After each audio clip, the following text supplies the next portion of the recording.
అమ్మ ఐశ్వర్యం రాజేష్ మీ మేనగోడలు కదా, అవును. అలానే మన తమిళ్లో కూడా అమ్మాయి చాలా మంచి హిట్స్ చేశారు. తమిళ్లోనే అమ్మాయి వచ్చింది అసలు. అవును, తమిళ అమ్మాయే అనుకుంటారు అందరూ. అవును అవును. మొన్న రీసెంట్ గా సంక్రాంతికి ఆ వస్తున్నాం. అమ్మాయి బ్లాక్ బస్టర్ అయింది ఆ సినిమా.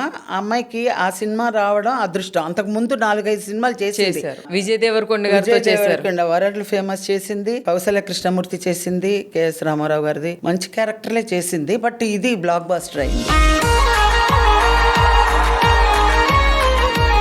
నా తమ్ముడు కూతురు ఈ రోజు అలా వెంకటేష్ గారితో సినిమా చేస్తుందంటే ఆనందం ఖచ్చితంగా చాలా ఉంటుంది. తప్పకుండా ఉంటుంది. మీకు ఎలా అనిపించిందమ్మా నా మేనగోడలు ఇంత పెద్ద హిట్ కొట్టింది? నిజంగా చెప్తున్నాను, కల్లో కూడా ఊహించలేదు ఆ అమ్మాయి అంత అదృష్టవంతురాలు అయిందంటే రాజేష్ బ్లెస్సింగే అయి ఉంటది నేను అనుకోవడం. ఆ బ్లడ్ లో ఉంది, ఎక్కడికి వెళ్ళింది? అదే మా ఫాదరు, మా బ్రదర్ కూతురు మొత్తం అంతా ఇంకా సినీ అనేది మీ ఇంట్లో పుట్టేసింది. అవును.